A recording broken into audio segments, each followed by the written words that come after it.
തദ്ദേശ സ്വയംഭരണ സ്ഥാപനങ്ങളിലേക്കുള്ള ആദ്യഘട്ട തെരഞ്ഞെടുപ്പിന്റെ പരസ്യപ്രചാരണം അവസാനിച്ചതോടെ പാർട്ടികളെല്ലാം നിശബ്ദ പ്രചാരണത്തിലാണ്.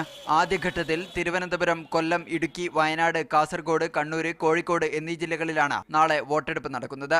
തെരഞ്ഞെടുപ്പിനായി വിപുലമായ സജ്ജീകരണങ്ങളാണ് തെരഞ്ഞെടുപ്പ് കമ്മീഷൻ ഒരുക്കിയിരിക്കുന്നത്. 1315 അതീവ പ്രശ്നബാധിത ബൂത്തുകളാണ് സംസ്ഥാനത്തുള്ളത്.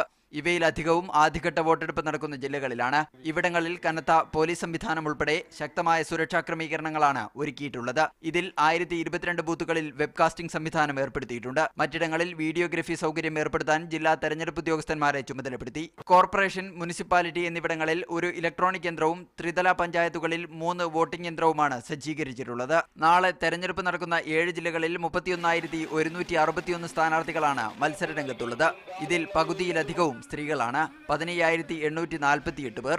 സംസ്ഥാനത്തെ വോട്ടർമാരുടെ എണ്ണത്തിലും സ്ത്രീകളാണ് മുന്നിൽ. 1,11,11,006 സമ്മതിദായകരാണ് ആദ്യഘട്ട വോട്ടെടുപ്പിൽ പങ്കെടുക്കുന്നത്. ഇതിൽ 58,18,462 പേരും സ്ത്രീകളാണ്. മീഡിയ 1 തിരുവനന്തപുരം.